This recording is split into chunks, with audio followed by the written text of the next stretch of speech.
यदि शुद्ध होना हो तो तन को मत धुलिए, तन को कितना भी धुलेंगे गंदा ही रहेगा, है ना।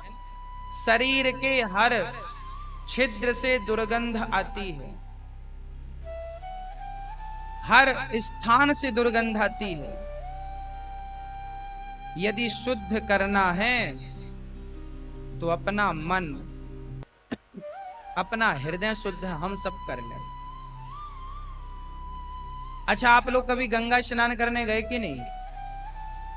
मैया जी, आप गंगा गए स्नान करने? बहुत सारे लोग गए, बहुत सारे लोगों ने गंगा डुबकी लगाई। अब की बार कभी आप गंगा जी जाना तो हमारी एक छोटी सी बात याद रख लें। अब की बार जब आपका कभी अवसर लगे जाने का, साल भर बाद, 2 साल बाद, 4 साल बाद, जब भी आप गंगा जी जाना तो अपने घर से एक चीज लेकर जाना। क्या? अपने घर की जो गंदा पानी, नाली का पानी कह सकते, थोड़ा सी नाली का पानी एक सीसी में बोतल में भरना और उससे लेकर गंगा जी जाना। जब गंगा जी आप स्नान करना तो पहले सीसी को गंगा जी में डाल देना, और आप जितने दिन गंगा जी रुके, 2 दिन, 4 दिन, 10 दिन रुके, तो सीसी गंगा में डूबी ही रहे। और जब आप वापस आए तो सीसी निकाल कर वापस ले आए और फिर उसका ढक्कन खोल के सबको दे, भैया गंगा जल पियो। कोई पिएगा? क्यों नहीं पिएगा? तो नाली का पानी है। तो आप मुझे ये बताओ कि वो सीसी 10 दिन गंगा में डूबी रही, क्या शुद्ध नहीं हुई? क्यों शुद्ध नहीं हुई? क्योंकि गंगा जल ऊपर से तो गुजरता रहा, पर अंदर जैसा था वैसा ही रहा। वही तो हम आपसे कह रहे हैं कि आप गंगा नहा लिए पर आप जैसे थे वैसे ही हैं, तो गंगा नहाने से फायदा क्या? ना तो कपट दूर हुआ, ना तो छल दूर हुआ, ना तो अहंकार दूर हुआ, ना तो निंदा चुगली दूर हुई, ना हृदय ही शुद्ध हो पाया। तो जब आपके कोई अवगुण, आपके कोई दोष गंगा से मिटे ही नहीं, तो गंगा नहाने से फायदा क्या है ये बताओ। फिर किस लिए गए थे गंगा? किसको नहवाया गंगा जी में? शरीर को। तो शरीर को तो घर में ही नहवा देते तो शरीर शुद्ध हो जाता। शरीर में तो आप थोड़ा सा परफ्यूम डाल लीजिए, खुशबू आने लगेगी। आप शरीर में तो परफ्यूम से खुशबू ला सकते हैं, पर अपने चरित्र की खुशबू परफ्यूम से तो नहीं बना सकते। अपने स्वभाव में खुशबू तो परफ्यूम से नहीं ला सकते। इसके लिए आपको गंगा स्नान नहीं, आपको सत्संग के जल से स्नान करके पहले मन की मैल धुलनी पड़ेगी। तो गंगा स्नान का तात्पर्य जो है वो आप समझ लें बस। गंगा स्नान का फल है मन की शुद्धि। पूतना का तन सुंदर मन सुंदर नहीं, भगवान ने पूतना को देखा नहीं। पूतना ने अपना जहर पिलाया, स्तनों में दूध फिर जहर। भगवान ने स्तन का दूध पी लिया, अब जहर जहर पी लिया। पूतना चिल्लाई, बालक छोड़ दो। भगवान ने कहा, मौसी जी हम जल्दी से पकड़ते नहीं हैं, और पकड़ लेते हैं तो फिर छोड़ते नहीं हैं। भगवान एक तो जल्दी से पकड़ते नहीं किसी को, और पकड़ लें तो फिर छोड़ते नहीं। पूतना मौसी के प्राण निकल गए, भगवान ने पूतना को मारा है, उसके पाप समाप्त करके उसे मोक्ष का अधिकारी बना दिया। भगवान किसे तारते हैं जरा देखो तो सही। जो मारने आई पूतना, उस मारने वाली पूतना को तार दिया। अरे मारने वाली की ये गति करता है तो आरती उतारने वाले की भगवान ना जाने कौन सी गति करते होंगे। पूतना मौसी को भगवान ने कौन सी गति दी? क्या गति दी पूतना को? जो गति माँ यशोदा, माँ कौशल्या को मिलनी थी, वही गति भगवान ने पूतना मौसी को दे दी। अच्छा, भगवान ने पूतना को ये गति क्यों दी? आपको कोई मारे और आप उसकी आरती उतारें, ये गुण सामान्य व्यक्ति में तो नहीं हो सकता। भगवान ही ऐसे हैं कि उन्हें कोई जहर पिला के मारता है और भगवान उसको वो गति देते हैं जो कौशल्या और मां यशोदा को दी। वही गति अपना धाम दे दिया, लो यहां रहो। ऐसे भगवान करुणा निधान है। कितना भी बड़ा पापी कोई हो, एक बार कह दे कि हे प्रभु मैं तेरा तू मेरा। हम लोग अपना बल लिए रहते हैं, मेरा तो ये, मेरा तो वो, मेरा तो ये, सब छोड़ दो, झंझट छोड़ दो। एक साधे सब सद है। आप एक बिहारी जी की शरण में रहो, बस आपको कहीं नहीं जाना, कुछ नहीं करना। एक भगवान ही हम सबके आश्रय दाता हैं, एक भगवान ही हम सबके भाग्य विधाता हैं, एक भगवान ही हम सबके माई बाप हैं। बस माता रामो मत पिता रामचंद्र, स्वामी रामो मत सखा रामचंद्र। मैं राम के सिवा किसी को नहीं जानता, मैं कृष्ण के अतिरिक्त किसी को नहीं जानता। ये भाव हमारा हो, किसी को मत जानना। जमाने को हम बहुत जान ले तो भी कोई फायदा नहीं। हम आपको बहुत जानते हैं। हम फलाने को जानते हैं, फलाने को जानते हैं। हमने पूरी दुनिया को जान ली। हम भारत के 135 करोड़ लोगों को जानते हैं। सबको जान लोगे तो क्या कर लोगे, बताओ? सबको जान लिया पर एक बिहारी जी को नहीं जाना तो सबको जानना बेकार है। सब कुछ पा लिया, मेरे पास संसार की सारी दौलत आ जाए, कोहिनूर हीरा भी आ जाए, पूरी दुनिया मेरी उंगलियों पे नाचने लगे, तो भी सब कुछ पाकर मैंने बिहारी जी को नहीं पाया, तो भी बताओ क्या सब कुछ पाना सफल हुआ?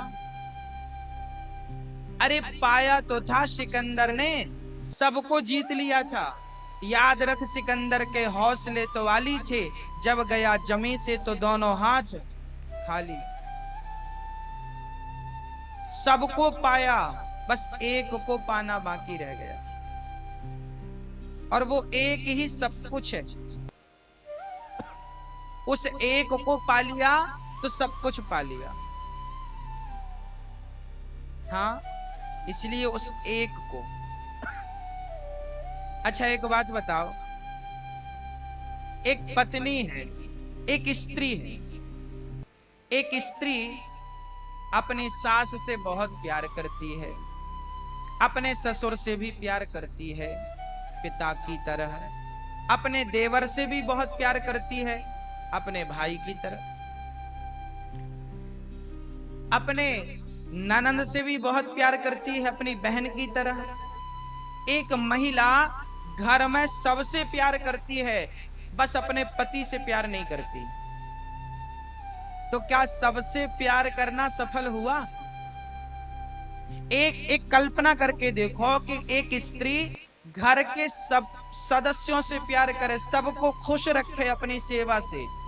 आपने सबसे प्यार किया, पत्नी से, पति से, बेटी से, बेटा से, पड़ोसियों से, जमाने से आपने सबसे प्यार तो किया, पर बिहारी जी से प्यार करना भूल गए, भगवान से प्रेम करना भूल गए। इसलिए जीवन में कष्ट उठाना पड़ा। आप संसार से प्रेम करें ना करें, बस बिहारी जी से प्रेम बना रहे, तो बिहारी जी से प्रेम बनेगा तो संसार भी में आपको सुख का अनुभव। यहां से जहां जाओगे, राम नाम मन दीप धरू, जीह देहरी द्वार, तुलसी भीतर बाहिरो, जो चाहत उजियार। लोक परलोक दोनों बन जाएंगे, केवल भगवान से प्रेम कर लिया जाए। इसलिए हम सबके पति भगवान हैं। पति की दृष्टि से हम सबसे प्रेम करें, सबसे स्नेह करें, बस। सब में बिहारी जी का दर्शन। पूतना का भगवान ने कल्याण किया। एक दिन भगवान ने करवट बदली तो मां यशोदा ने उत्सव रखा, सारे ब्राह्मणों को भोजन कराया और सबको उचित दान दक्षिणा दी। आपके घर में आप लोग भी अपने घर पे दान पुण्य करते रहा करो। हर महीने में सत्यनारायण भगवान की कथा करवाया करो। सत्यनारायण भगवान की कथा करवाने से क्या होगा? 4 फायदे हैं सत्यनारायण भगवान की कथा करवाने से, वो सारे फायदे मैं बोलता हूं। पहला फायदा, सत्यनारायण भगवान की जब कथा की तैयारी आप करेंगे तो इसी बहाने आपके घर की साफ सफाई हो जाएगी, है ना।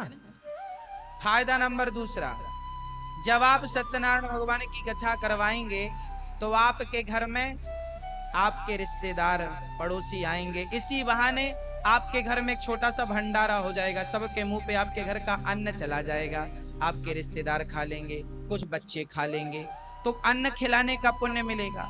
दूसरा, आपके घर जब कथा होगी तो भले थोड़ा ही सही पर थोड़ा सा कीर्तन होगा, पंडित जी कीर्तन कराते हैं, श्रीमन नारायण बोलो बोलो सत्यनारायण भगवान की जय, आपके घर में जयकारा, कीर्तन करने से वातावरण शुद्ध हो जाएगा। दूसरा, घर में ब्राह्मण का आगमन हो जाएगा, जब घर में ब्राह्मण के चरण पड़ेंगे तो उसके चरण पड़ते घर में शुद्धि होगी, अतिथियों के चरण पड़ेंगे घर शुद्ध होगा।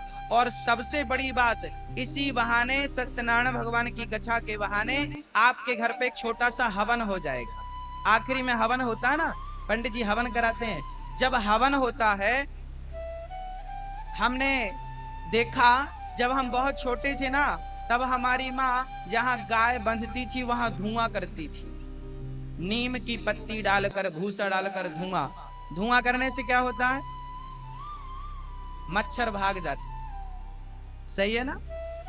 धुआं क्यों होता है? मच्छर भगाने के, नीम का धुआं कर दो मच्छर भाग। जैसे धुआं करने से मच्छर भाग जाते हैं, ऐसे जब आप अपने घर पे हवन करते हैं और हवन का जो धुआं घर पे फैलता है निकलकर, उस धुएं से आपके घर में छिपे सारे पाप और कलयुग आपके घर से भाग जाता है और घर की अशांति समाप्त होकर घर में शांति का वातावरण बनता है। इसलिए हमें चाहिए कि हर अमावस्या, हर पूर्णिमा, नहीं तो महीने में एक बार, नहीं तो साल में एक बार जरूर सत्यनारायण भगवान की कथा रखनी चाहिए। पंजीरी का प्रसाद बांटना चाहिए, पड़ोसियों को बुलाना चाहिए, बच्चों को बुलाना चाहिए, पेट भर भर के भोजन कराना चाहिए, बड़ा पुण्य मिलेगा। भोजन कराना इस कलयुग में, अन्न दान करना इस कलयुग में सबसे बड़ा पुण्य है। जब लक्ष्मण जी सीता माता को कुटिया पर छोड़ के गए, मृग बन के आया मारीच, राम जी मृग के पीछे गए, मारीच ने चिल्लाया, हाँ लक्ष्मण। सीता माता को लगा राम खतरे में हैं, तो सीता ने राम से सीता जी ने लक्ष्मण जी से कहा, लक्ष्मण जाओ और राम की सहायता करो। लक्ष्मण जी ने कहा, माँ राम को किसी की सहायता की जरूरत नहीं, वो भगवान है। लक्ष्मण बोली, तुम चूड़ी पहन लो, यहीं बैठो। सीता जी बोली, तुम मत जाओ, मैं जा रही हूं, मेरे तो पति हैं।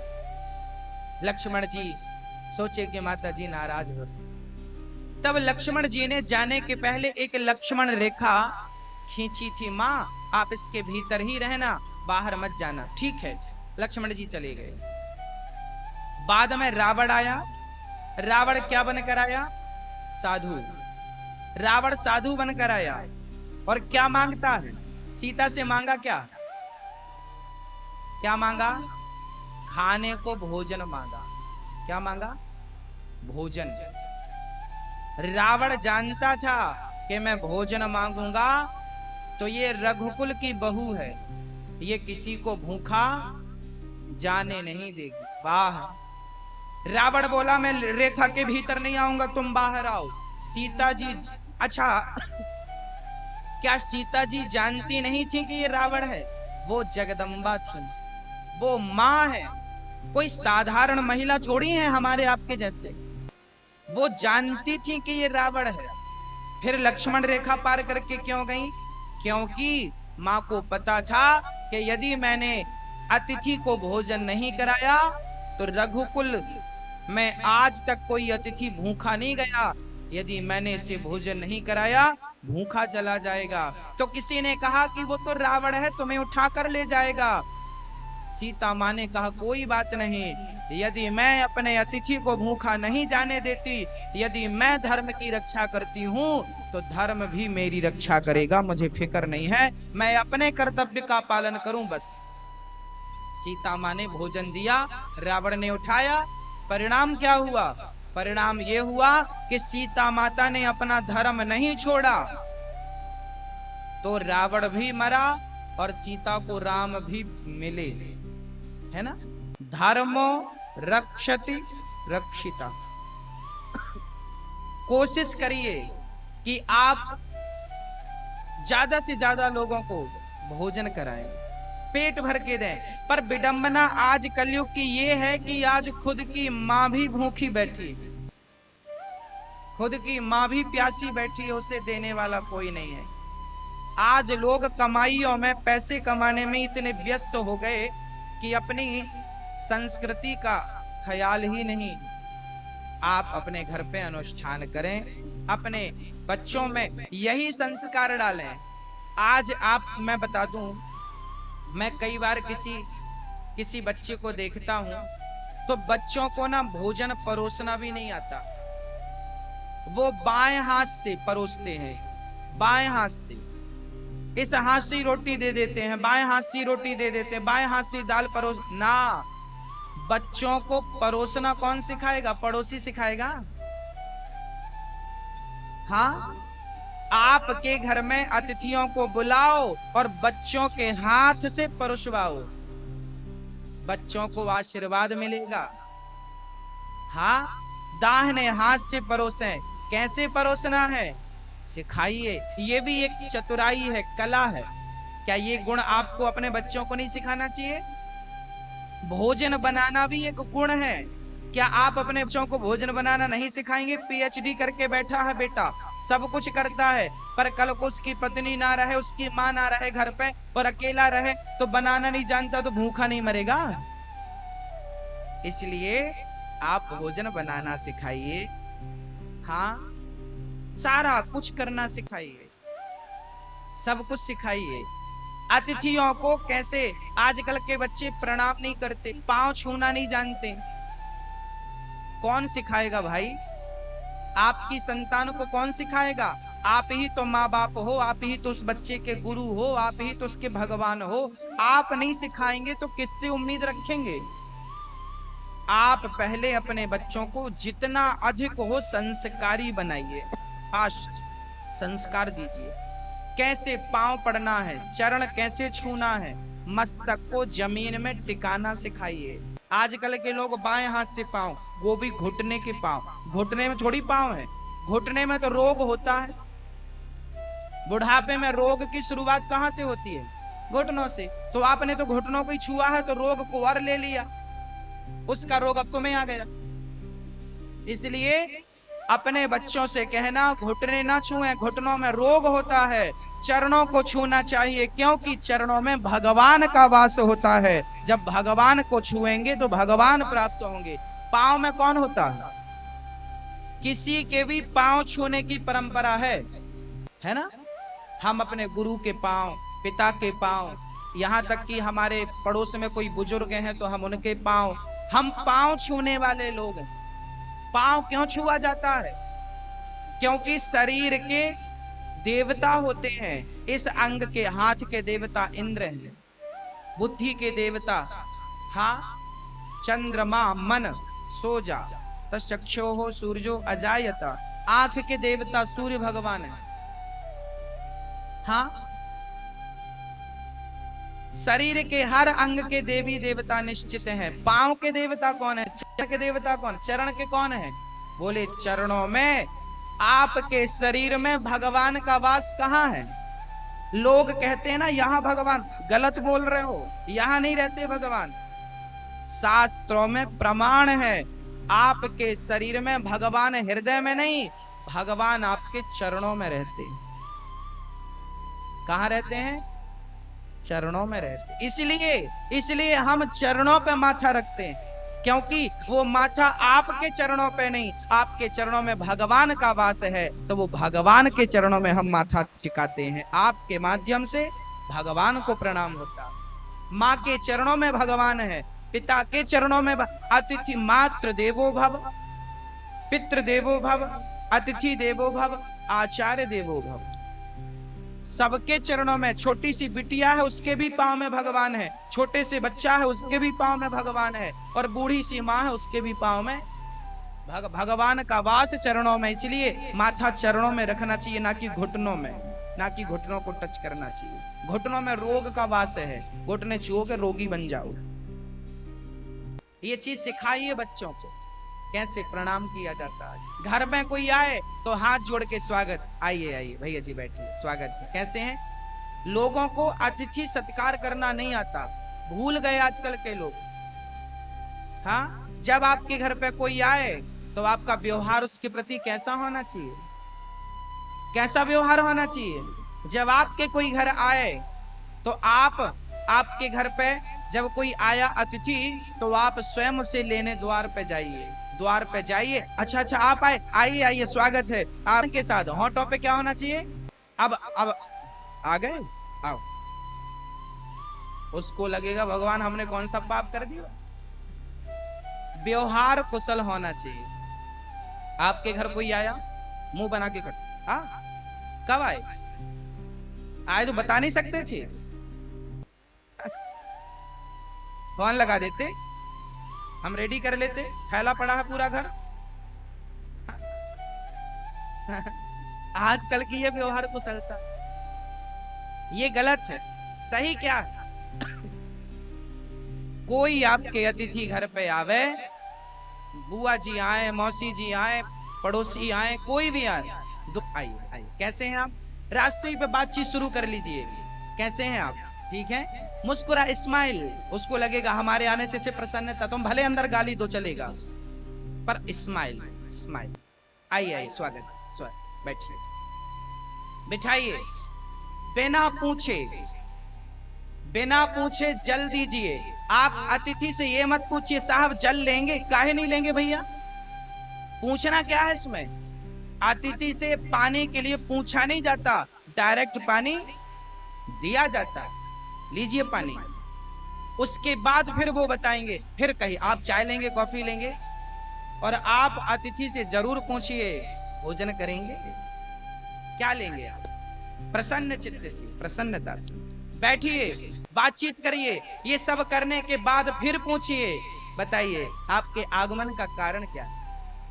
अब पॉइंट पे आइए, मुस्कुराते हुए, स्माइल के साथ आपके आगमन का कारण क्या? ये आपके व्यवहार कुशलता, ये शिष्टाचार हमने पढ़ा है, ये हमारे वेद पुराणों में लिखा है। हाँ आइए, अब बताइए, फिर वो बताएंगे। आपके व्यवहार से उनका आधा दुख तो यूं ही चला जाएगा, कोई दुखी आदमी होगा। और जब वो जाने लगे तो ये जरूर कहिए फिर आइएगा। क्या बोलिएगा? जब वो आपके घर से जाने लगे तो बोलिए फिर आइएगा। कब आएंगे? हम कब आपका स्वागत कर पाएंगे? वो बहुत वाह, आपने इतना कह के उसे दौलत दे दी, वो 10 को बताएगा साहब फलाने आदमी के घर गए थे, बहुत स्वागत किया। और उसे छोड़ने भी द्वार तक जाइए, उसे छोड़ने द्वार तक, अपने घर के द्वार तक। जब तक वो गाड़ी से आया है, 4 व्हीलर से आया है, साइकिल से आया है, पैदल आया आप। अब कई बार क्या होता है, आदमी गया नहीं कि दरवाजा धम्म से बंद कर लेता है आदमी, ये गलत है।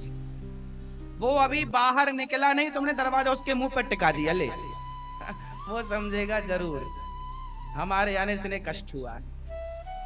आपके घर पे अतिथि आया, फिर वो जा रहा है आपके द्वार के सामने, जूता पहन रहा, वो जूता पहन नहीं पाया, दरवाजा धम्म से बंद कर दिया। गलत है कि नहीं? गलत है। दरवाजा खोलो, हाथ जोड़ के खड़े हो जाओ, भैया जी आइएगा। हाँ, जब तक वो चला ना जाए, जब तक आप उसकी पीठ का दर्शन ना कर लें, तब तक खड़े रहिएगा, फिर अंदर आइए। ये आपकी अतिथि सत्कार की पद्धति है, हमारी भारतीय पद्धति, परंपरा है। अरे हम किसी को धन देकर खुश नहीं कर सकते, किसी के पांव दबाकर खुश नहीं कर सकते, तो कम से कम मीठी वाणी बोलकर तो खुश कर लें, अच्छे वचन बोलकर तो खुश कर लें, होंठों पे स्माइल रख के तो खुश कर लें। इतना तो कर सकते, इसमें तो कोई खर्चा नहीं है ना। हाँ, ये तो भगवान करवट बदलते हैं। माँ यशोदा उत्सव रखती हैं, उत्सव में ब्राह्मणों को बुलाती हैं, दान दक्षिणा देती हैं, अतिथियों को बुलाती हैं, दान दक्षिणा देती हैं। और आज भगवान कृष्ण को माँ यशोदा ने गाड़ी के नीचे बिठा दिया है। पालना कहाँ रख दिया? गाड़ी के छकड़ा के नीचे। और जैसे ही भगवान की आंख खुली, नींद खुली, जागे, तब क्या हुआ? भगवान ने देखा क्या है, अच्छा अच्छा अच्छा, मेरे को गाड़ी के नीचे। अब भगवान ने ऐसे करके देखा तो माँ वहां नाच रही है, झूम रही है, सारे भक्त लोग बढ़िया कीर्तन कर रहे हैं, झूम रहे हैं। भगवान बोले लो, जिसका उत्सव है उसे ही लिटा दिया गाड़ी के नीचे और उसके उत्सव में खुद झूम रही है माँ। भगवान रोए, माँ हमें भी ले चलो, हमें भी झुमाओ। कोई सुना नहीं। भगवान बोले अच्छा हमें भूल गई। तो भगवान ने गाड़ी पर एक लात जमाई, गाड़ी उलट पलट के धम्म से पड़ी। सकटासुर बैठा था, सकटासुर का गोविंदाय नमो नमः। जब हम काम के समय भगवान को भूल जाते हैं तब हमारी गाड़ी उलट पलट जाती है। इसलिए मेरी प्रार्थना है कि कभी भी आप भगवान को किसी भी हाल में भूलिएगा मत। हाँ, कभी मत भूलिएगा, कभी मत भूलिएगा।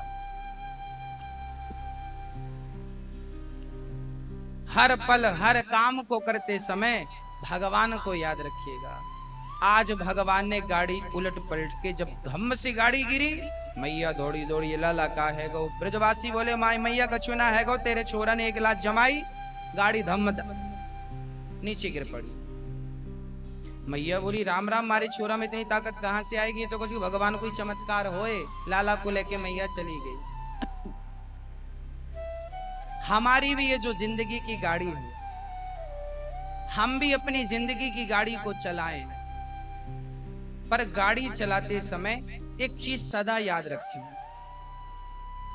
गाड़ी चलाते समय एक चीज सदा याद रखें कि गाड़ी हम नहीं, हमारी जिंदगी की गाड़ी बिहारी जी चला रहे हैं। हमारा सारा काम कौन करता? कौन करता है? भगवान करते हैं। अच्छा, करते भगवान है, पर हमें लगता है हम कर रहे हैं, हम कर रहे हैं, हम कर रहे हैं। एक दादाजी थे, वो ऐसे थे कि कोई भी उनके पास बैठे तो वो एक ही गाना गाते थे, साहब ये पूरा घर हमने बनवाया, 4 बेटियों का और 2 बहनों का हमने विवाह किया, हमने सारे बच्चों को घर बना बना के हमने दिया, हमने। बुढ़ापा था, दांत वहां सब गिर चुके थे, और बुढ़ापे में भी वो बिहारी जी नहीं जप रहे थे, हम मैं जप रहे थे। मैं बार बार ये क्वेश्चन आपसे पूछता हूं, प्रश्न आपसे पूछता हूं, बताइए कि यदि पिता मर जाए तो क्या बेटी का विवाह नहीं होगा? हमारी बैठी हैं, अरे जिनके माँ बाप मर गए हैं क्या वो बच्चे आज भूखे मर रहे हैं? नहीं। हमारी बैठी हैं, अरे जिनके माँ बाप मर गए हैं क्या वो बच्चे आज भूखे मर रहे हैं? नहीं। हम रहे ना रहे, ये संसार जैसे चल रहा है, अहंकारी शमशान में राख की ढेर बन गए।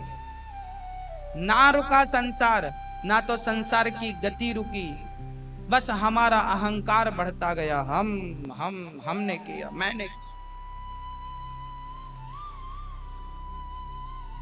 इसलिए मुझे लगता है कि हर जगह बिहारी जी की कृपा को महसूस करना सीख लीजिए। आपके जीवन में चाहे छोटी उपलब्धि मिले या तो बड़ी उपलब्धि मिले, उसका श्रेय भगवान को देना चाहिए। प्रभु मैं इसे काबिल नहीं था, ये तो आपकी कृपा का प्रसाद है, मैं इसके योग। कई बार हम लोग कहते हैं हम योग्य हैं, इसलिए ना, हम योग्य नहीं है।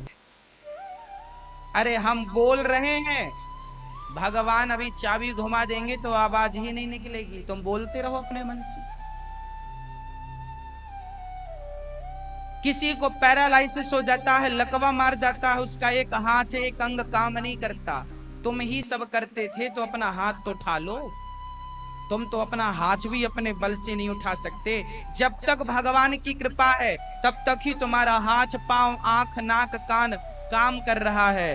जिस दिन कृपा हटी, हाथ तो होगा काम नहीं करेगा, पांव तो होगा काम नहीं करेगा, वाणी तो होगी काम नहीं करेगी साहब, आंख तो होंगी दिखेगा कुछ नहीं। इसका मतलब है कि आप जीवन में हर जगह हर बार भगवान का अनुभव करें और ये भाव सदा बना रहे कि हमने जो पाया है, हमारे पास आज जो है, वो मेरी योग्यता के कारण नहीं बल्कि बिहारी जी की कृपा के कारण है। मैं इसके योग्य नहीं था, कृपा से प्राप्त हुआ। योग्यता तो बहुत लोगों के पास है, योग्य तो संसार में बहुत लोग हैं, पर अभी वो कृपा से वंचित हैं। योग्य को ही धन मिलता है ऐसा नहीं, योग्य बहुत पड़े हैं पर योग्य को नहीं। भगवान का प्रेम योग्य को नहीं। अरे उद्धव जी योग्य थे, पढ़े लिखे थे और गोपियां बिल्कुल अंगूठा छाप थी, ठीक है नहीं? गोपियां अनपढ़ थी, उद्धव जी ज्ञानी थे, पर ज्ञानी उद्धव को भगवान ने अपने से दूर करके कहां भेजा? गोपियों के पास जाओ, ज्ञानी उद्धव जरा गोपियों से प्रेम का पाठ पढ़कर आओ। कौन सा पाठ पढ़ना है तुम्हें? ज्ञानी जैसे ज्ञानी उद्धव को प्रेम का पाठ पढ़ाने भगवान ने कहां भेजा? वृंदावन भेजा। जब तक तुम्हारे भीतर प्रेम नहीं होगा तब तक तुम मेरी कृपा के पात्र नहीं बनोगे। कृपा चाहते हो तो प्रेम करना सीखो। उद्धव ने प्रेम करना सीखा, भगवान ने हृदय से लगा दिया। अहंकार ना कर बस। अच्छा, आप सभी लोग अपनी एक उंगली उठाओ, एक हाथ की, फास्ट, एक उंगली, अब इसे हिलाओ ऐसे ऐसे ऐसे ऐसे, बस बस नीचे करो। अब मुझे बताओ कि ये जो उंगली आपने हिलाई, ये किसके बल से हिलाई? आप कहते हैं महाराज जी हमने हिलाई ना। यदि उंगली आपने हिलाई तो आप तब क्यों नहीं हिला पाते जब आपका बुढ़ापा आ जाता है, जब पैरालाइसिस हो जाता है? तब भी तो आप थे और आपकी उंगली थी, तब क्यों नहीं हिली? इसका मतलब है हमारी उंगली भगवान की कृपा से हिलती और हमारी हैसियत, जिसे स्पष्ट शब्दों में हम कहें हमारी औकात। आज हम हमारी औकात बताते हैं कि हमारी औकात क्या है। हम लोग कहते हैं ना तुमने हमें पहचाना नहीं, हम कौन? हमें नहीं जानते, हम कौन? हाँ साहब, आज हम आपको आपकी औकात बताते हैं। आपकी औकात क्या है? हमारी औकात ये है कि जब हम मरेंगे, 4 लोग उठाएंगे और लकड़ियों पर रख के जला देंगे। आज हम अनिरुद्धाचार्य हैं, कल हम मुट्ठी भर राख बन जाएंगे और हमारी राख मात्र 25 रुपए के घड़े में आ जाएगी। हमने घड़े का रेट भी पूछ रखा है, 25 रुपए का। और फिर 25 रुपए के घड़े में हमारी राख भर दी जाएगी। लोग कहेंगे अस्थियां जा रही हैं। तो हमारी औकात क्या है? हमारी औकात यही है कि हम एक दिन राख बन जाएंगे और 25 रुपए के घड़े में पूरा का पूरा शरीर समा जाएगा।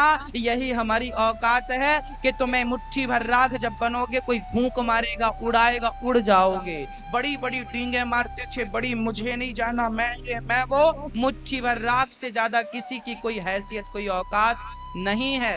बातें भले कोई कितनी बड़ी कर जाए, रियल सच्चाई है कि मैं राख हूं बस। आज ना सही कल राख ही तो बनूंगा। हाँ, इसलिए आपसे प्रार्थना हाथ जोड़ के है, ज्यादा बड़ी बड़ी बातें ना किया करो। भगवान के चरणों की धूल मस्तक पे लगाया करो और भक्तों के चरणों की धूल भी मस्तक पे लगाया करो और माँ बाप के चरणों की धूल भी मस्तक पे सजाया करो। हाँ, यही इस जीवन की सार्थकता का सबसे बड़ा उद्देश्य लेकर हमने यहाँ जन्म लिया। हमारा जीवन तब सार्थक होगा जब हमारा ये सेवा का भाव जागेगा। इसलिए कहता हूं, सेवा ही है धर्म हमारा। हाँ, हमने तो सेवा को ही धर्म मान रखा है, सेवा को भक्ति मान रखा है, सेवा को सब बस अहंकार वश भूल मत जाइए। प्रिय भक्तों, भगवान को माँ यशोदा ने गोद पर लिया और घर चली गई। शकटासुर आया, शकटासुर को मारा। एक दिन तृणावर्त आया, भगवान ने तृणावर्त को मार गिराया। भगवान की गोद में, माँ यशोदा की गोद में भगवान थे, दूध पी रहे थे। तृणावर्त आ गया, भगवान ने वजन बढ़ाया, माँ ने उठा के नीचे रख दिया। तृणावर्त भगवान को लेके चला, भगवान ने एक शिला पर दे मारा, तृणावर्त मारा गया। अब श्री गर्गाचार्य जी भगवान का नामकरण संस्कार करते हैं। कौन सा संस्कार किया? नामकरण संस्कार। हमारे कितने संस्कार होते हैं सनातन धर्म में? बताओ कितने संस्कार होते हैं टोटल? हमारे सनातन संस्कृति में 16 संस्कार होते हैं। सबसे पहला संस्कार क्या है? गर्भाधान संस्कार। जब पिता के द्वारा मां गर्भवती होती हैं, उसे संस्कार कहा जाता है। जिसे सृष्टि भोग कहती हो, उसे हमारे यहाँ संस्कार का नाम दिया जाता है। संस्कार है ये। आखिरी संस्कार, अंतिम संस्कार। मतलब हम ऐसे लोग हैं कि जन्म से मृत्यु तक संस्कार की बेड़ियों में बंधे रहते। स्वतंत्र नहीं हूं मैं, संस्कार हमको बांध के रखते हैं। हमारी मर्यादाएं हमें बांध के रखती हैं। तुम्हें अपनी मर्यादाओं का उल्लंघन नहीं करना। संस्कार क्या है? बच्चों के हृदय में भगवान के प्रति प्रेम जाग जाए, ये भी एक संस्कार है। बच्चों के अंदर शिष्टाचार आ जाए, ये भी एक संस्कार है। आपके बच्चे वाणी अच्छी बोलें, ये भी एक संस्कार है। संस्कार ही सब कुछ है जीवन में। आचार विचार व्यवहार कुशलता कहां से आएगी? गृहस्थ जीवन में जितने भी रिश्ते होते हैं, चाहे भाई का हो, बहन का हो, पत्नी का हो, पति का हो, बिटिया का हो, बेटे का हो, माँ का हो, बाप का हो, कोई भी रिश्ता हो, आप उन रिश्तों को तब अच्छे से निभा पाएंगे जब आपके भीतर संस्कार हो। संस्कारी व्यक्ति ही अच्छा पति बन पाता है, संस्कारी स्त्री ही अच्छी पत्नी बन पाती है, संस्कारी स्त्री ही अच्छी माँ बन पाती है और संस्कारी ही अच्छा बेटा बन पाता है। मतलब संस्कार ही हम सबकी जड़ है। इसलिए संस्कार देना मत भूलिएगा। अच्छा ये बताओ, आप में से ऐसे कितने लोग हैं जो अपने बच्चों को भिखारी बनाना चाहते हैं? भिखारी बताओ, बनाना चाहेंगे आप भिखारी? आपका बेटा भिखारी बने आप चाहोगे? नहीं चाहोगे। आप कभी नहीं चाहोगे कि आपका बेटा भिखारी बने। पर सच्चाई ये है कि आज अधिकांश माँ बाप बच्चों को भिखारी बनाते हैं। कैसे, वो मैं आपको स्पष्ट कर दूं। एक लड़की का विवाह हो रहा था, मंडप के नीचे दूल्हा बैठा था, दुल्हन बैठी थी। तभी हमारे भारत में एक रस्म होती है कन्यादान की। लड़की का पिता कन्यादान करता है। उस रस्म में यह भी होता है कि लड़की का पिता अपने दामाद से पूछता है कि बेटा तुम्हें क्या चाहिए। मंडप के नीचे कन्यादान की रस्म हो रही थी। तभी लड़की के पिता ने कहा, बेटा तुम्हें क्या चाहिए? उस होने वाले पति ने, उस दामाद ने कह दिया, हमें 4 चक्के की गाड़ी, 4 व्हीलर चाहिए, हमें तो गाड़ी चाहिए। लड़की के पिता बहुत अमीर नहीं थे, सरकारी काम था, सरकारी नौकरी थी। 20,000 रुपए, लगभग 15 से 20,000 रुपए महीने मिलता था। काफी पुरानी बात है पर सच्ची बात। अब लड़का ने जिद पकड़ ली, हमें तो गाड़ी चाहिए, हमें तो गाड़ी चाहिए बस। अब लड़की का पिता बड़ा टेंशन में आया कि मैं इसे गाड़ी क्यों कैसे दूं, और गाड़ी नहीं देता तो वो कहता है मैं चला जाऊंगा, लड़की लेकर नहीं जाऊंगा, जब गाड़ी हो तब विदा करना लड़की। अब तो बाप ने सोचा कि बड़ी नाक कटने वाली बात है, लड़की की जिंदगी बर्बाद हो जाएगी। तब लड़की के पिता ने जैसे तैसे, उन्होंने क्या किया, उनकी एक ही बेटिया थी और एक अभी 5 साल का बेटा था, बुढ़ापे में पैदा हुआ, नहीं तो एक बेटी थी, अभी बेटा 5 साल का। उन्होंने क्या किया, अपना घर गिरवी रख दिया। जब उन्होंने अपना घर गिरवी रखा तब उन्हें पैसे मिले और उस पैसे से 8 लाख की उन्होंने गाड़ी खरीदी और सवेरे चाबी दे दी, बेटा खुश रहो, बस बिटिया को खुश रखना। वो लड़का गाड़ी पे बैठा, दुल्हन को बिठाया, चला।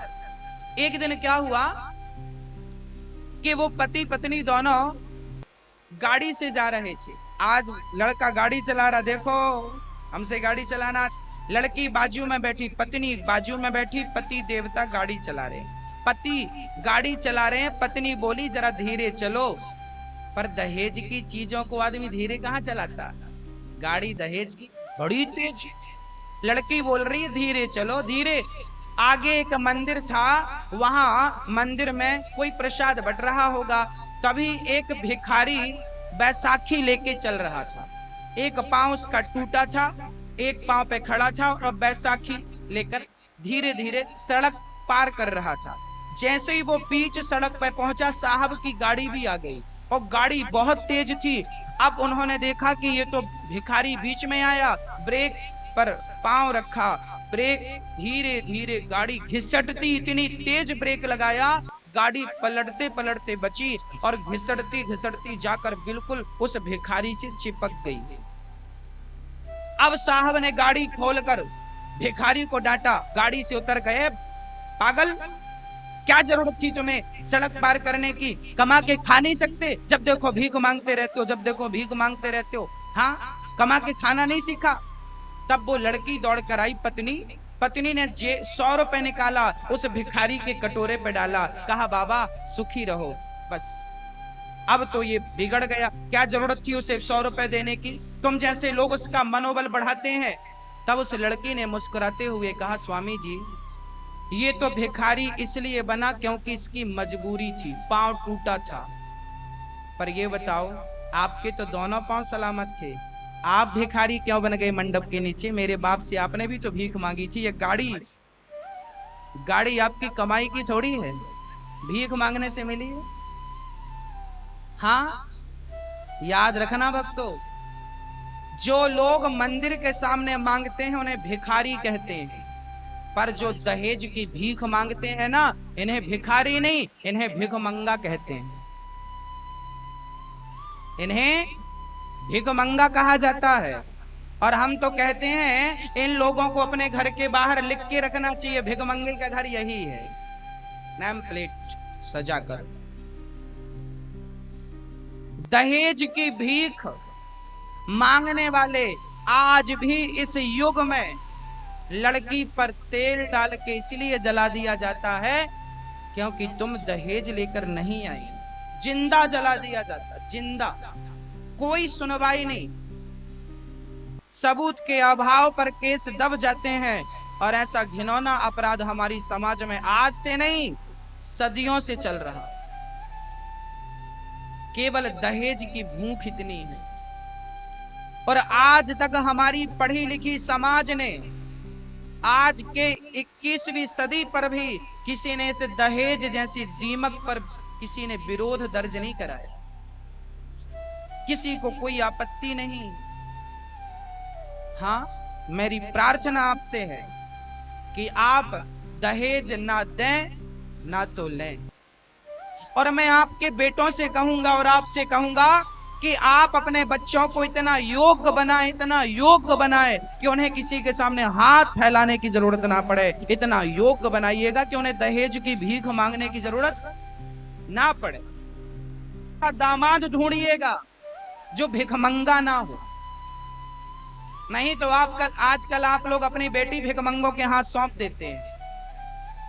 इतना बड़ा मुंह फाड़ते हैं, हमें 10 लाख चाहिए, 10 लाख चाहिए। जो जितना बड़ा आदमी होता है उतना बड़ा मुंह फाड़ता है। जिसके पास जितना पैसा होता है उतना धन और चाहिए। पता नहीं क्या करेगा, मरेगा तो कफन में बांध के ले जाएगा, क्या करेगा। क्यों चाहिए साहब, क्यों चाहिए? अपनी योग्यता अपनी काबिलियत से कमा लो ना। योग्य लड़की ले आओ, धन तो वैश्या भी कमा लेती है।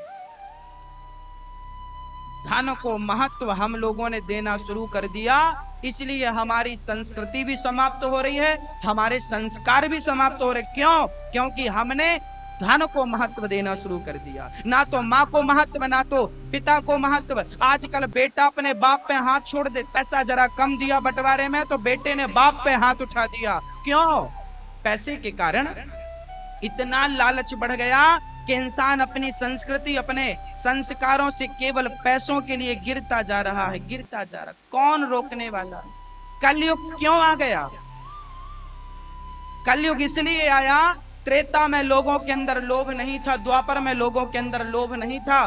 कलयुग में लोभ इतना आ गया कि लोभ ही कलयुग का दूसरा नाम है। जिसके भीतर लोभ है, चाहे वो बेटा हो, चाहे पिता हो, चाहे पत्नी हो, चाहे पति कोई हो, जिसके भीतर लोभ है वही कलयुग है, वही कलयुग का अवतार है, वही चलता फिरता कलयुग खुद है। इसलिए अपने भीतर के लोभ को जरा दबाइएगा, अपने संस्कारों को आगे बढ़ाइए, अपनी सभ्यता को आगे बढ़ाइए। लड़की का पिता इच्छा से जो दे दे सो ले लो, मांगो मत, मांगे से मरना भला, मत मांगो कोई भीख, और बिन मांगे मोती मिले, यह सतगुरु की सीख। मांगने से पहले मर जाना अच्छा है, पर दहेज की भीख मांगना अच्छा नहीं। भिखमंगों से जरा सावधान रहिएगा। हाँ जी, बचिएगा। जो पैसों का लालची है वो आपकी बेटी को भला क्या खुशियां दे पाएगा? अच्छा बताओ, पैसों से खुशियां मिलती हैं क्या? यदि पैसों से खुशियां मिलती तो पैसे वाले खुशियां कमा ले लेते। खुशियां पैसों में नहीं है, खुशियां प्रेम में होती हैं। इसलिए पति पत्नी में प्रेम हो, पिता पुत्र में प्रेम हो, एक घर में प्रेम का वातावरण हो, तब आपके घर में खुशियां होंगी। पैसे ना हो चलेगा, पर प्रेम के बिना नहीं चलेगा। तो संस्कार क्या है हमारे? यही संस्कार है कि हम अच्छी वाणी बोलें, अच्छा व्यवहार करें, बड़ों का सम्मान करें। प्रहलाद जी क्या करते थे? बड़ों के प्रति पितृवत व्यवहार रखते थे, बराबर वालों के प्रति मित्रवत व्यवहार रखते थे, और अपने से छोटों के साथ पुत्रवत व्यवहार रखते थे। ये हमारा संस्कार है। हमसे बड़े हैं तो पिता की तरह हम उनको प्यार करें, बराबर का है तो मित्र की तरह उनको रखें, और छोटा है तो बच्चे की तरह उससे स्नेह रखें। ये हमारा व्यवहार है। हमारी व्यवहारिया में जानी पहचानी जाती है भारत की व्यवहार कुशलता। अतिथि देवो भव केवल भारत में, स्त्री को मां, स्त्री को देवी केवल भारत में कहा जाता है। हाँ,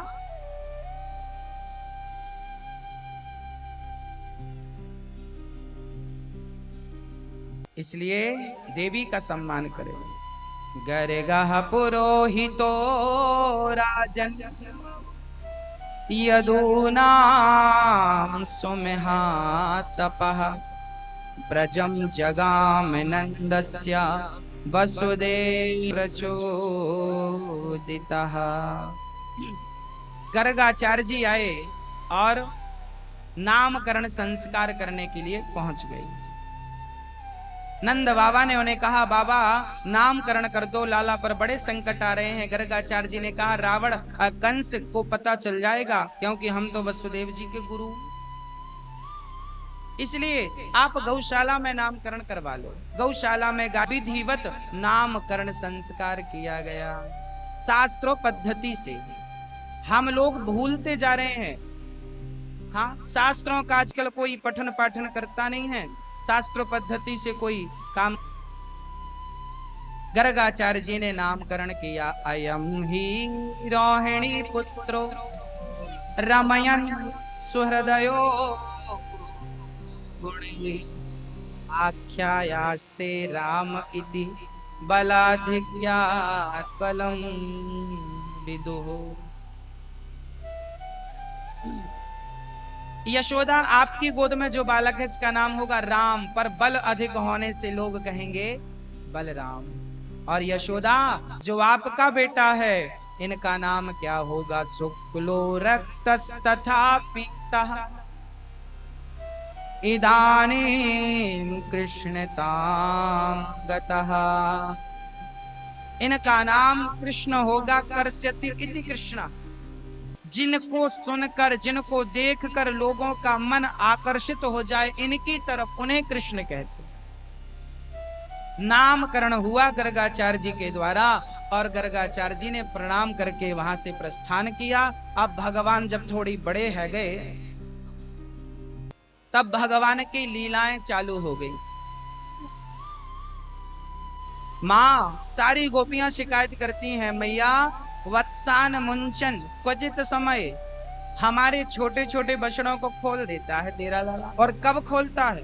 आज समय में, जब गाय दोहने का समय नहीं होता तब खोलता है। बछड़े जाते हैं, सारा दूध पी लेते हैं। अच्छा, भगवान बछड़ों को खोलते हैं।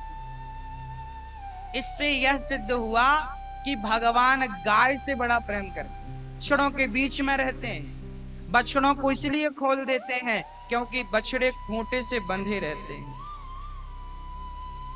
बछड़े तो अपने आप को खूंटे से खोल नहीं सकते, उन्हें जब कोई खोलेगा तब वो खोलेंगे, है ना? वाह। एक बात बताएं, आपने कभी गौ पालन किया कि नहीं? गौ पालन आपने किया होगा तो मैं आपको बताऊं गाय कैसी है।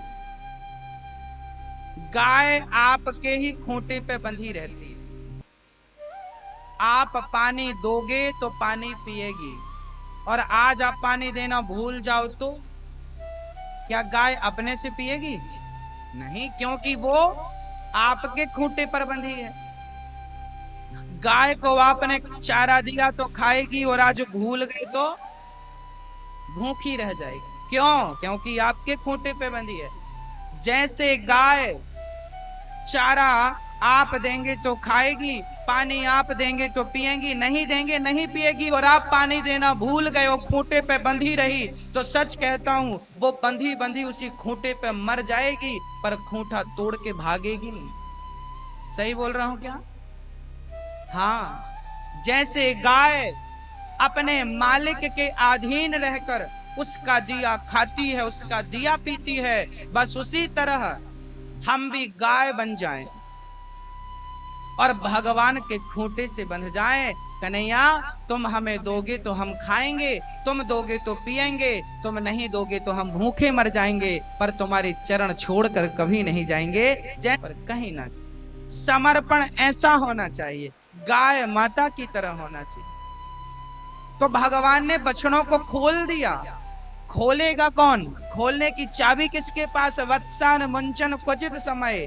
अरे आज समय में संसार के खूंटे से कौन खोलेगा? जब मन भगवान में लगाओगे तब भगवान संसार के बंधनों से मुक्त करके अपनी ओर बुला लेगा। इसलिए भगवान खोलेगा। जब मन भगवान में लगाओगे तब भगवान संसार के बंधनों से मुक्त करके अपनी ओर बुला लेगा। इसलिए भगवान ने बछड़ों को खोल दिया। गोपियां कहती हैं सारा दूध पी लिया।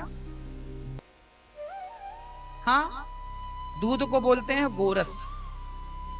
गौ मतलब इंद्रियां, रस मतलब रस, इंद्रियों का रस, सुखों का रस चरण में रहता है ना? बछड़ा खूंटे से खुला तो भागकर जंगल नहीं गया, कहां गया? अपनी माँ के पास।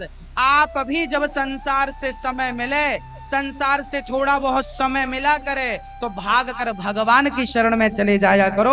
और जब भगवान की शरण में जाओगे तो परिणाम क्या होगा? भगवान गोरस पिलाएंगे, मतलब संसार के सुख की जो तुम्हें अभिलाषा थी, वो सुख भगवान तुम्हारे कदमों में डाल देंगे। लो, तुम्हें क्या चाहिए? धन चाहिए? लो। वैभव चाहिए? लो। यश चाहिए? लो। कीर्ति चाहिए? लो। अरे भगवान क्या नहीं दे सकते? तुम एक बार भाग कर उनकी शरण में तो जाओ, जैसे बछड़ा भाग करके चला। वत्सान मुंचन, यही अर्थ है। क्रौस संजात हासा, मैया बोली जरा गुस्सा क्यों करो, छोरा पर ऐसी हरकत करे तो जरा गुस्सा करके डांटो करो। गोपियां बोली हम डांटती हैं, ही करके हंस देता। जब ही करके हंसता है तो हम उसकी मुस्कान पर मोहित हो जाती हैं और हम भूल जाती हैं सब कुछ, और हम भगवान की मुस्कान पे ही रीझ जाती हैं। इसका तात्पर्य यह है कि भगवान की जो मुस्कान है ये माया का स्वरूप है। हाँ, भगवान भी यह कहते हैं कि तुम भी हर हाल में मुस्कुराया करो, प्रसन्न रहा करो, खुश रहा करो। और हम लोग ना बड़े दुखी रहते हैं। काम बिगड़ गया, दुखी। काम नहीं हुआ, दुखी। ये नहीं मिला, दुखी। पूरी जिंदगी हमारी दुख में दुख में दुख में गुजर जाती। अच्छा मुझे ये बताओ, आपने आखिरी बार ठहाका लगा के कब हंसे थे? आखिरी बार आप ठहाका, जब इतना कि आंखों में आंसू और पेट दर्द करने लगे, बस बस मत कर, पेट दर्द कर। ये हंसी आती है ना, कई बार पेट दर्द करने लगता है, आंखों से आंसू आ जाए। ऐसी हंसी आपने आखिरी बार कब हंसे थे? मैया जी कब हंसे थे बताओ? मैया जी बोलो घी, बोलो घी। ई करो, दांत दिखाओ, ई। हाँ ठीक है, मंजन किया आपने। जब आपके जीवन में कोई कष्ट आए तो घी घी बोलते रहा करो। कोई भी है घी घी मन में, उसको घी सुनाई ना पड़े, ताकि उसको लगे स्माइल बने, घी घी घी घी घी घी घी। थोड़ा मुस्कुराना सीखो, थोड़ा हंसना सीखो। भगवान हंसते हैं। गोपियों का गुस्सा, गोपियां मारती, अभी तूने मटकी तोड़ दी, आज पकड़ के मारूंगी। जब गोपियां मारने दौड़ती हैं तो कन्हैया ही करके हंस देते हैं, तो उनके हाथ की लाठी छूट जाती है और उनके हृदय में करुणा, वात्सल्य, प्रेम भर जाता है और कन्हैया को प्यार करने लगते हैं। गुस्सा खत्म। आप पर कोई गुस्सा करे तो आप क्या करो? उसकी तरफ बस घी कह दो, मतलब उसको सुनाई ना पड़े, नहीं गौर गुस्सा हो जाएगा। बस घी घी, स्माइल स्माइल, थोड़ा हंस दो। जब आप हंसेंगे तो उसका गुस्सा ठंडा पड़ जाएगा। हंसा करो। एक आदमी को 2 लाख का फायदा हो गया एक हफ्ते में। कितने का फायदा हुआ? 2 लाख। लोगों ने पूछा भाई खुशी है, फायदा हुआ तुम्हें 2 लाख का? उसने कहा काय की खुशी, पड़ोसी को 4 लाख का फायदा हुआ। लो, तो जिसे खुश नहीं होना उसे तो लाखों मिल जाए तो अभी वो रोएगा। एक आदमी का पांव टूट गया, हॉस्पिटल गया, बिस्तर पे पड़ा पड़ा मुस्कुरा रहा था, बड़ा खुश। डॉक्टर ने कहा पागल हो गया है क्या? पांव टूटा है तेरा, मुस्कुराता क्यों है? बोले एक्सीडेंट ऐसा हुआ था कि दोनों पांव टूट जाते, बिहारी जी की बड़ी कृपा की एक पांव तो सलामत रखा है, उसकी कृपा बनी है, धन्यवाद देने के लिए स्माइल लेके बैठा हूं। धन्यवाद। जिसे प्रसन्न रहना है वो हर हाल में प्रसन्न रहेगा, और जिसे दुखी रहना है वो। अब आपको निर्णय करना है कि आपको दुखमय जीवन गुजारना है या सुखमय जीवन गुजारना। सुख दुख आपकी विचारधारा से निकलते हैं। पैसों से ना सुख मिलता है ना पैसों से। चलिए, एक बार क्या हुआ, एक आदमी था, उन्होंने 50 लाख रुपए की गाड़ी खरीदी। गाड़ी खरीदी, गाड़ी पर बैठे चले, साहब हमने गाड़ी ली है, बड़ा सुख मिल रहा, वाह। सबको बैठो बैठो, आओ आओ, देखो देखो कैसी बढ़िया 50 लाख की गाड़ी। तो अभी उसी के बाजू में एक आदमी रहता था, बेचारा गरीब था। वो सोचता था कि मुझे थोड़े पैसे हो जाएं, 2-3 हजार, तो मैं एक साइकिल ले लूं।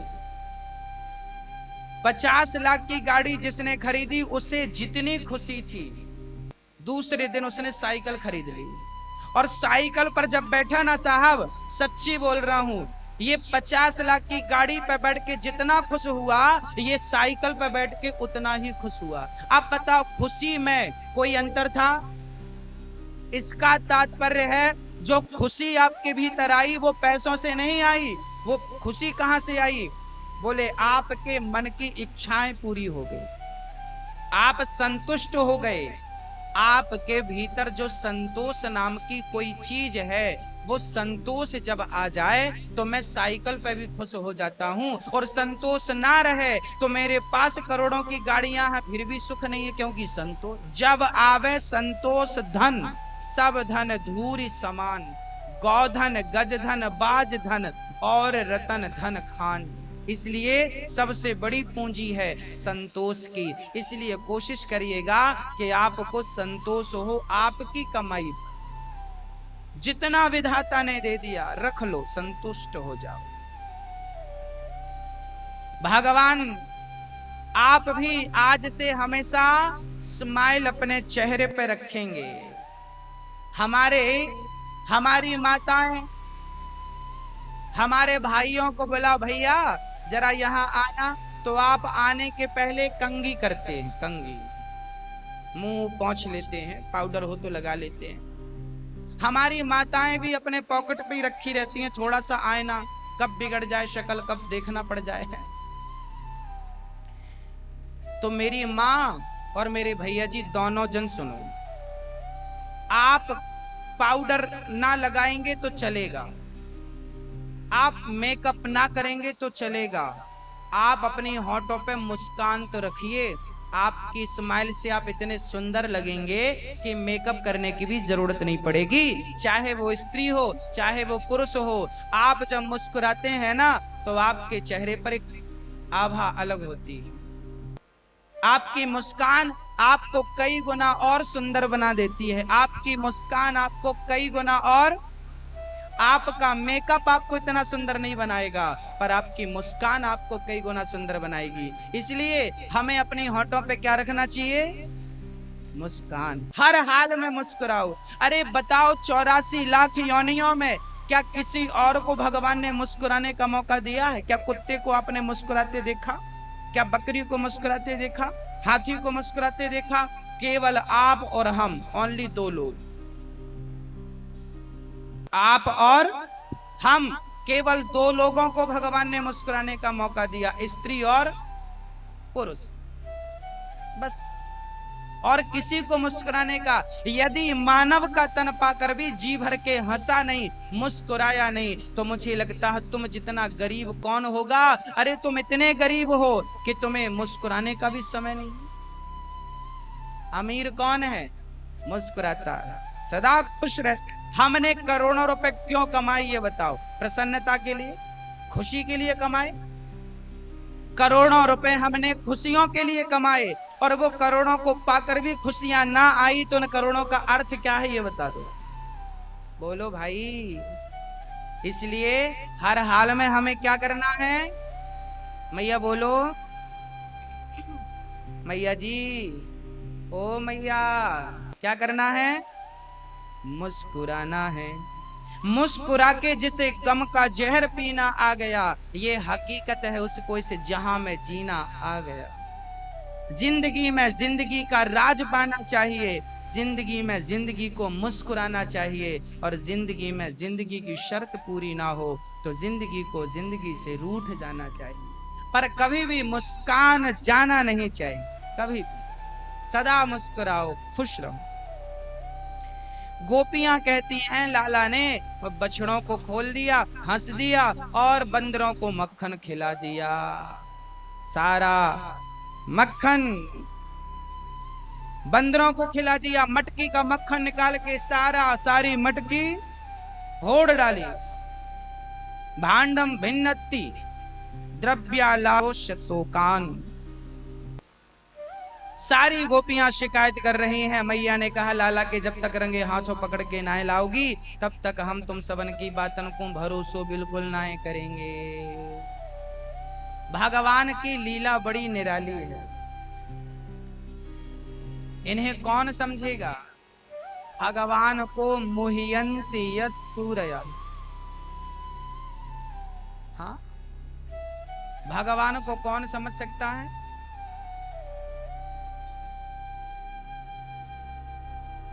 हाँ, कौन समझ सकता है सिवा भगवान के।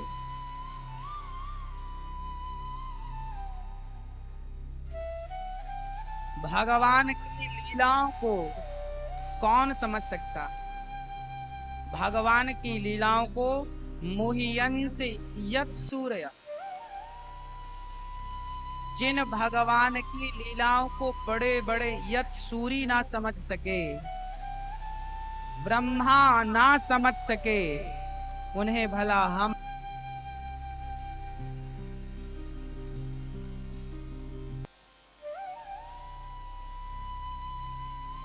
एक दिन भगवान श्री कृष्ण ने मिट्टी खाई।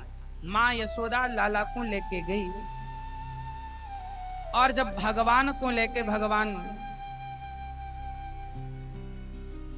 ब्रह्मांड घाट में मां पहुंची, श्रीधाम वृंदावन ब्रह्मांड घाट।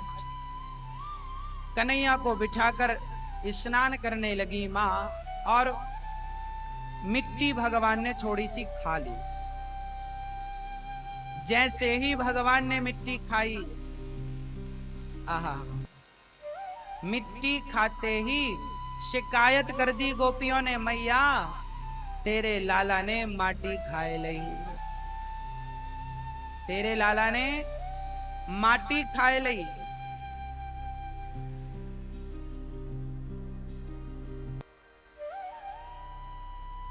मैया दौड़ी दौड़ी गई, च्योरे लाला तेरे माटी खाई। दौड़ी गई, च्योरे लाला तेरे माटी खाई। कन्हैया ने कहा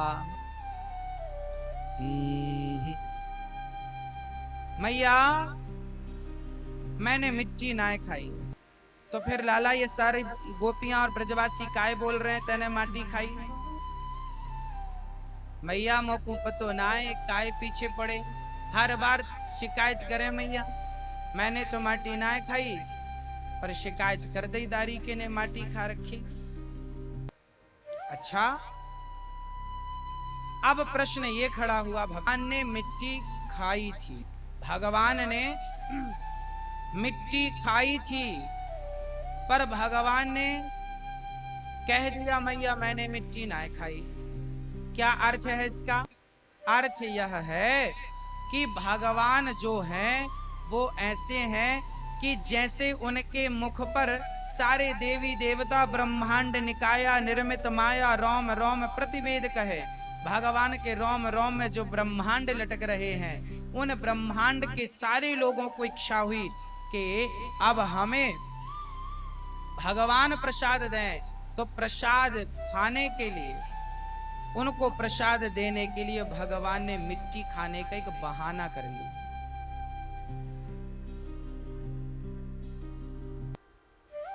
वो बहाना मात्र था और कुछ नहीं था। अच्छा, भगवान ने मिट्टी खाई, मैया बोला ना मिट्टी खाई ना, मुंह खोल आ। जैसे ही मुंह खोला, इतने से मुख में पूरा ब्रह्मांड अतल वितल सुतल तलातल रसातल महातल भूर भुवः स्वः ब्रह्मलोक स्वर्गलोक महरलोक गौलोक सब कुछ दिखा दिया। कुछ नहीं बचा। सार नदियां पहाड़ देवराज इंद्र का सिंहासन सब कुछ दिखा। एक यशोदा भी अंदर दिखी, एक कृष्ण भी अंदर मुख पर दिखे। मैया घबराई, लाला मेरो मैया घबराई, लाला मेरो भगवान है कि छोरा है।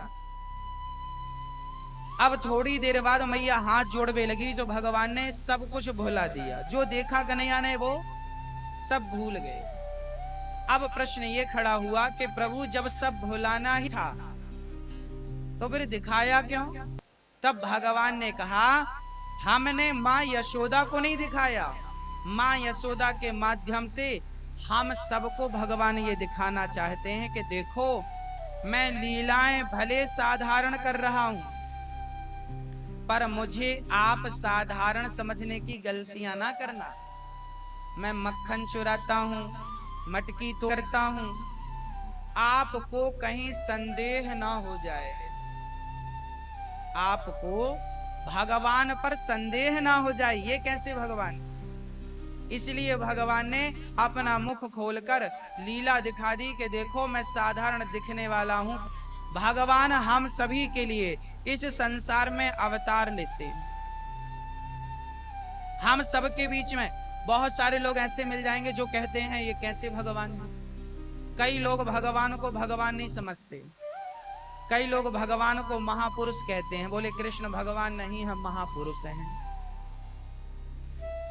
कृष्ण महापुरुष नहीं, कृष्ण साक्षात ब्रह्म है। ब्रह्म होने में किसी को कोई संदेह नहीं करना चाहिए, वो भगवान है। आप कहते हैं कि भगवान कृष्ण साधारण कोई महापुरुष हैं, तो बताइए कोई महापुरुष एक उंगली से क्या पहाड़ को उठा सकता है? क्या कालिया नांग के ऊपर नाच सकता है? क्या पूतना का जहर पी सकता है? ये करने वाले कौन थे? ये करने वाले भगवान ही तो थे। भगवान के अतिरिक्त ये काम भला और कौन कर सकता है? इसलिए भगवान संदेह का नहीं, भगवान तो श्रद्धा के विषय हैं। भगवान श्रद्धा वालों को प्राप्त होते हैं और भगवान पर कोई संदेह ना करे। राजा परीक्षित ने पूछ लिया कि हे प्रभु ये बताइए भगवान ने ऐसा कौन सा पुण्य किया, जिस पुण्य माँ यशोदा ने ऐसा कौन सा पुण्य किया जिसके कारण भगवान श्री कृष्ण माँ यशोदा के पुत्र बने? कौन सा पुण्य किया है हमें बताइए। जिनकी वाणी से नाम नहीं निकलता, दर्शन की तो छोड़ दो, आज वो यशोदा अपने गोद में कृष्ण को खिला रही हैं। कोई तो पुण्य किया होगा, हमें बताइए भगवान वो कौन सा पुण्य था जिस पुण्य के बल पर यशोदा ने कृष्ण जैसे पुत्र को पाया। तब सुखदेव भगवान कहते हैं परीक्षित ये द्रोण और वसु धरया सह भार्यात, यशोदा का नाम था धरा और वसु एक वसु थे जिनका नाम द्रोण नाम के वसु और धरा नाम की एक स्त्री। तो द्रोण और धरा पिछले जन्म में माँ यशोदा का नाम धरा था और श्री नंद बाबा का नाम द्रोण था। वसुओं में से एक वसु थे। ये राजा रानी थे पिछले जन्म में। इन्होंने अपने घर का परित्याग कर दिया, राज्य का परित्याग कर दिया।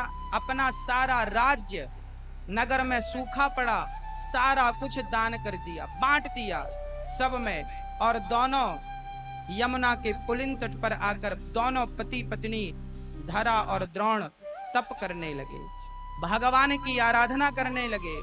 घास पत्ते खाकर अपने आप को सुखाकर भगवान के भजन में लग गए।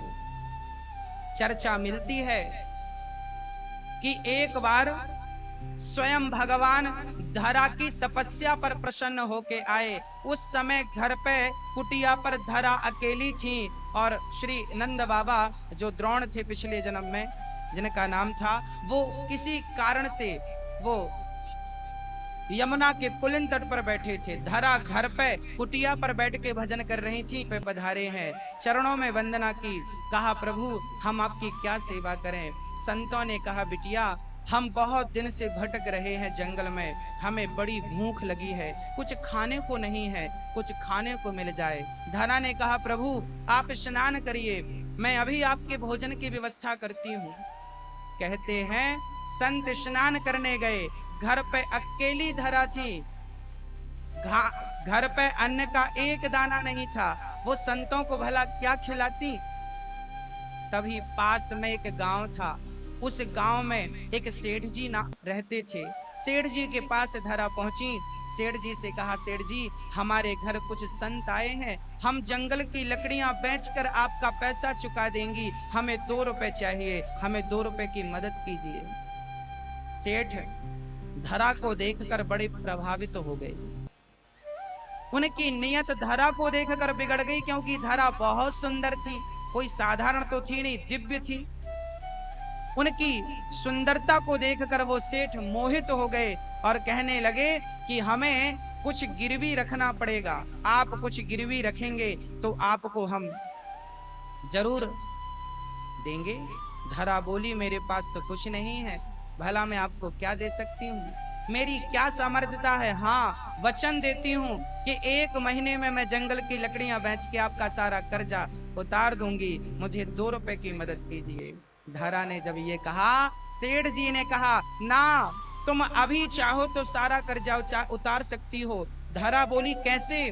तब उस सेठ ने कहा कि ये तुम्हारे जो स्तन है, ये स्तन मुझे बड़े प्रिय लग रहे हैं, यदि ये स्तन मुझे मिल जाए तो मैं तुम्हें 2 रुपए दे सकता हूँ।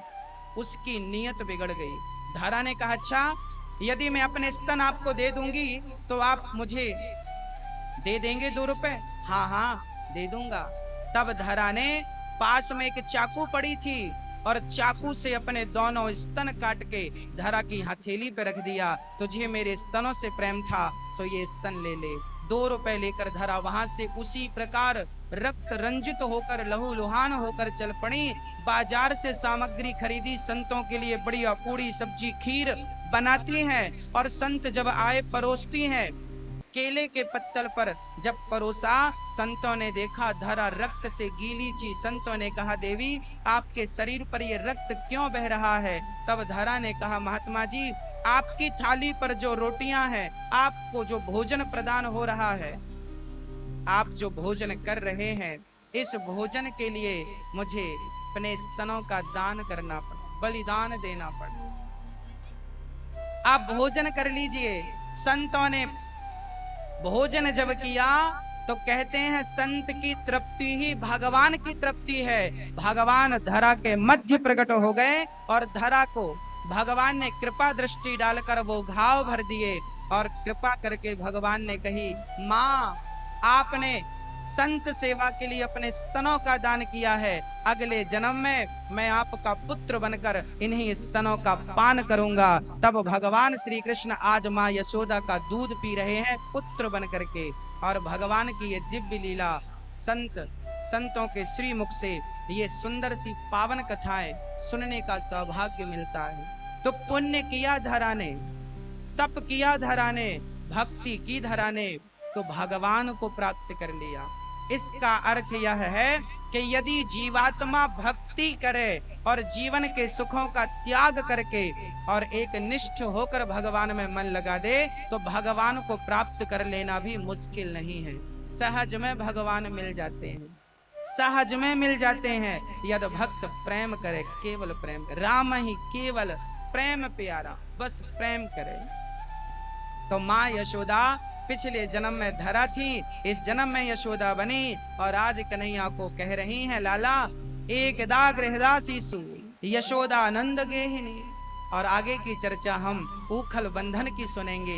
कैसे भगवान ने जब उखल से माँ यशोदा ने बांधा तो कैसे 2 अंगुल की कमी पड़ी और 2 ही अंगुल रस्सी कम क्यों पड़ी, 4 या 6 भी अंगुल कम पड़ सकती थी। ये सारी चर्चाएं सुनेंगे। उसके पूर्व सदगुरुदेव भगवान हमारे मध्य पधारे हैं, आशीर्वचन दे करके हम सभी को कृतार्थ करेंगे।